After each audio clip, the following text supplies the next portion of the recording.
सनातनम् शिवं शिवं सनातनम् शिवं शिवं सनातनम् शिवं शिवं सनातनम् शिवं शिवं सनातनम्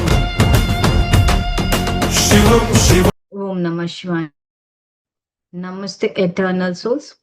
So Nirakar Shiv Paramatma Adhyatmik Vishwavidyalay presents Bhagavad Gita in practical life. So in this 7th episode, we will understand the 58th to 68th shloka of the Sankhya Yoga.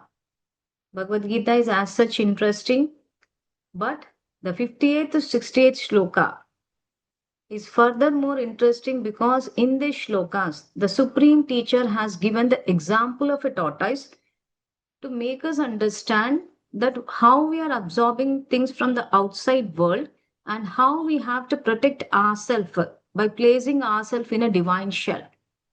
So to understand the soul knowledge, we have to place our mind at par with the Supreme Soul state of mind. So for that sake, we just connect to Him. So here on the screen, we are displaying the video showing how we are supposed to get connected to Him. So we are once again reminding you to open your eyes while remembering the God, because when you are reading the Bhagavad Gita or listening to these audios, you are always keeping your eyes open. Or for that matter, whenever you are discharging any duties or whenever doing any work or seva, you are always keeping your eyes open. So if you practice with your eyes open, you will be able to maintain that soul consciousness or the divine consciousness or the yogic state of mind, where you will be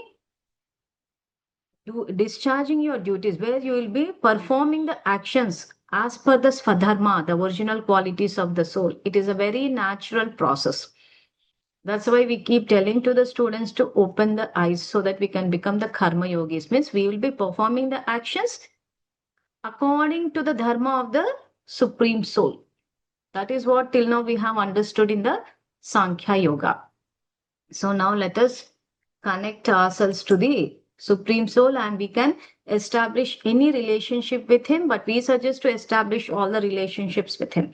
So now let us create the elevated thought that I am a peaceful soul and Lord Shiva is my Supreme Father. Any thought related to the soul is called as an elevated thought, and anything apart from deviating from the soul knowledge is called as the waste thought. Positive, negative thoughts are told in the outside world. It is ordinary knowledge, but the knowledge given by the Supreme Teacher is a supreme knowledge. It is elevated knowledge. So I am a peaceful soul. Lord Shiva is my Supreme Father. So once you get connected, the mind starts absorbing the divine power from Him, as we are showing it on the screen. So I am a peaceful soul. Lord Shiva is my Supreme Mother.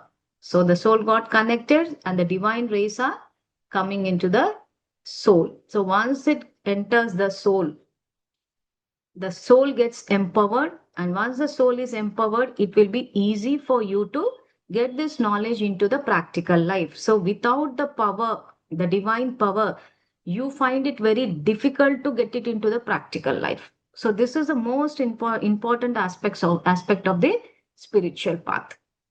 So once we are in the soul consciousness stage, let us understand the Sankhya Yoga. So here on the screen, we are displaying the 58th shloka. So I will first read all the shlokas from 58 to 68 so that we'll understand the example set by the Supreme Soul. So here the 58th shloka of the 2nd chapter says that like the tortoise, which withdraws all its limbs on all sides, he withdraws his sins from the sense objects, his wisdom becomes steady. So whose wisdom becomes steady? Who are on the spiritual path, the soul. Here it is Arjuna, means a human soul. We have to place ourselves in the Arjuna's place and we need to understand and think that the Supreme Teacher is directly talking to you. Do not think that I am telling you the knowledge. I am just assisting you to understand this, but the knowledge belongs to the Supreme Teacher. I am not your guru. I'm only helping you to understand the knowledge. So this clarity is very much important because I am also a student like you. So never give me the status of the Guru because that status belongs only to the Supreme Soul. So we are just an instruments where we are helping you to understand this knowledge. So in this tortoise example, it is said that, one second. So, like the tortoise, which withdraws all its limbs on all sides, he withdraws his sense organs from the sense object, his wisdom becomes steady. Means the mind attains the stage of stability. So, in the 59 shloka, aspirants may restrain the senses from their objects of enjoyment, but the taste for the sense object remains. However, even this taste ceases for those who realizes the supreme soul. The senses are so strong and turbulent, O son of Kunti, that they can forcibly carry away the mind even of a person endowed with discrimination who practices self control. They are established in perfect knowledge, who rule their senses and keep their minds ever absorbed in me. While contemplating on the objects of the senses, one develops attachment to them. Attachment leads to desire, and from desire arises anger. Anger leads to delusion, means a false belief, which results in memory loss. When memory is lost, the intellect gets destroyed, and when the intellect is destroyed, one is ruined. So, memory loss means it is not the absentism, it is actually we have lost the memory that we are a soul. So, in the next 64 shloka is saying, but one who rules the mind and is free from attachment and aversion, even while using the objects of the senses, attains peace. So, we are not using the word control because if you read the Bhagavad Gita on the internet or in the physical books, the word control is used. Once you start controlling something at a point of time, it will again bounce back, it will backfire. But actually, the exact meaning, what the Supreme Teacher is trying to say, is to rule over the senses. So, how we need to get into the practical life, I will explain. So, after this 64 shloka 65, by divine grace comes the peace in which all sorrows end, and the intellect of such a person of tranquil mind soon becomes firmly established in self. The 66th shloka, but an undisciplined person who has not ruled over the mind and senses can neither have a steady intellect nor steady contemplation on God. For one who never unites the mind with God, there is no peace, and how can one who lacks peace be happy? In the 67th shloka, it is said, just as a strong wind sweeps a boat off its charted course on the water, even one of the senses on which the mind focuses can lead the intellect astray.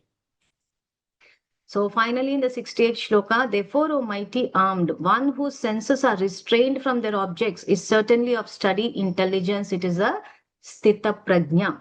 So from 58 to 68th shloka, the Supreme Soul is trying to explain us that we have to rule over the sense organs. The sense organs are the eyes, nose, ears, mouth, and the skin. So in the fifth and the sixth episodes also, we have given certain example that where the people are with a state of anger, we are absorbing it through our thoughts only. We are looking towards them with our eyes, physical eyes and ears, and then we are creating a thought, looking at their appearance, and we are absorbing it. The same thing has been explained in this 58 to 68 shloka, and the tortoise example has been given, for which we have created this slide.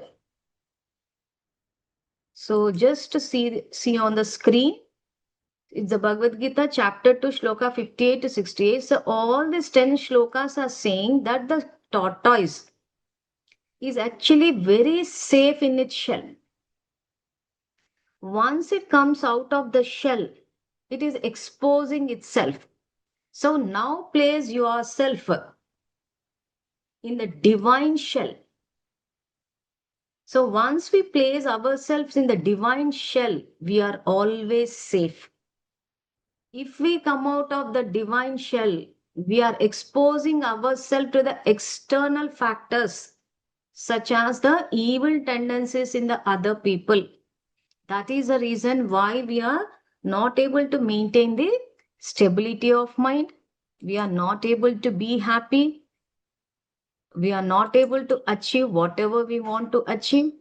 In fact, the relationships have become so complicated, we don't feel like living also. So now let us watch a video. It's a 3-minute video where the lion tries to tear apart the tortoise.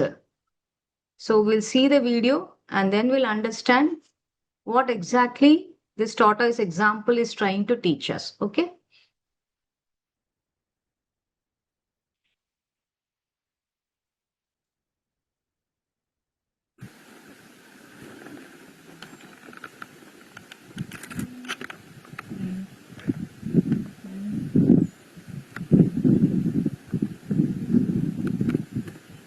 Not too sure what to make of this.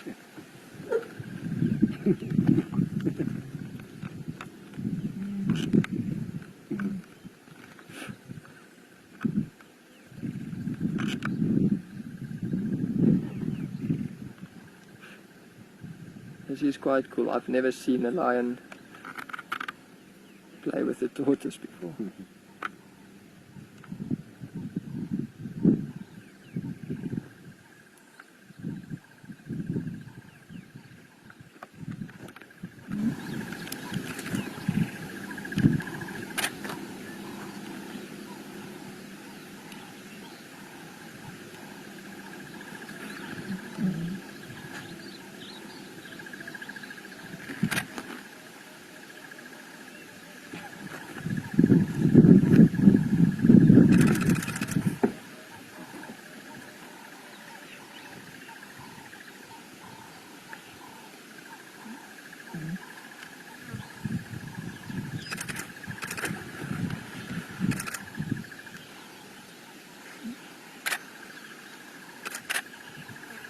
Yeah, second film house, using the bottom of Fuzzy, with Eric and no one on the gunfight, thank you.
Bad.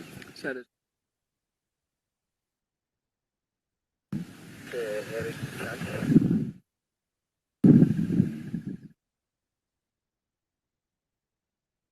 So this is how we need to handle the situations. This example you will find only in Bhagavad Gita. So as you watched in the video, the lion is trying to defeat the tortoise. But since the tortoise is in the shell is protecting it. So after the lion has left, then it has again come out of the shell. So in the same way, the sense organs, the 5 sense organs, what are they? We are supposed to put it on the divine shell and use it according to the requirement and use it according to the extent it is required, not more than that. If we take the example of the mouth, we keep on talking to such an extent that we ourselves come out of the shell, and finally the lion gets attacked. Lion attacks us, means here who is the lion? Actually, the people and the circumstances, means we are giving them a chance to attack us emotionally because we are coming out of the shell. We keep watching, we keep looking at it which are not at all required. We keep listening to things which are not required. We keep talking which is not at all required. So now in this, the second chapter, the Supreme Teacher is teaching us to how to rule over the senses. It is not control. Because in the Bhagavad Gita's, if you read, which are available in the market, everywhere it is written it as control. We are not controlling it. We are actually ruling. Who has to rule the sense organs? It is the soul which has to rule the sense organ. The soul has to decide. The soul has to get connected to the Supreme Soul. So once you get connected to the Supreme Soul, the divine rays will wrap you, which is called as the divine shell. So once you are in the divine shell, nothing from the outside will affect you. I gave the example of the boss or in the family situation, even though people are with the evil tendencies, even though people are trying to attack with their evil tendencies, you are always safe in the shell. So once you are in this divine shell and you are ruling over your senses, then you will reach a stage of a steady intellect, mansthita prajna, where you are stable irrespective of the circumstances, where you are stable even in joy and sorrow, where you are success. There are shlokas which I will be displaying in the upcoming episodes. But this is what the Supreme Soul is trying to teach us, and this is the crux of the spiritual knowledge. So just go through the episodes one by one. But still, I will be dealing with this chapter in the next episodes also, where we'll be giving you a lot of examples, real life examples, and how I have handled the situation. And after listening to that, I request the spiritual students to start experiencing it in your practical life, either in the family situation or in the office situation, wherever you are going. Place yourself in the divine shell. Connect to the Supreme, take the power, place yourself in the divine shell, and always use the sense organs, the eyes, the ears, especially the mouth, only to the extent it is required. So once you start using it to the extent required, you are always safe. You are safe from the emotional attacks. You are safe from the emotional control of the people, and you will experience a stage of bliss, a stage beyond the sense. A stage bliss means it's a state of happiness beyond the sense organs. Now the happiness what we are experiencing through the sense organs only. If we see the people whom we like, we feel happy. If we look at the people whom we don't like, we are experiencing hatred. If we listen to the appreciation, we are feeling happy. If we don't listen to the appreciation, we are not happy. Means the happiness is perceived through the sense organs.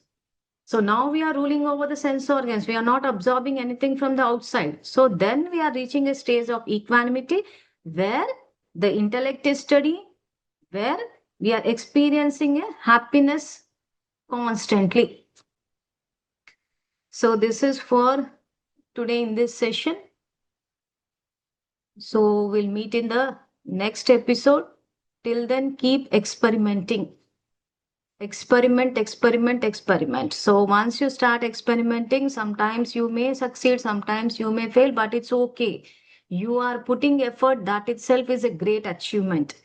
Because initially, whenever you start doing, there will be some discomfort.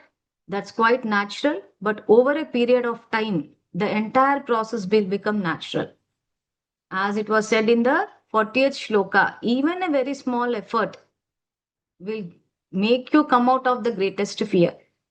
So once you come into a state of no fear, the fearlessness, you will experience freedom.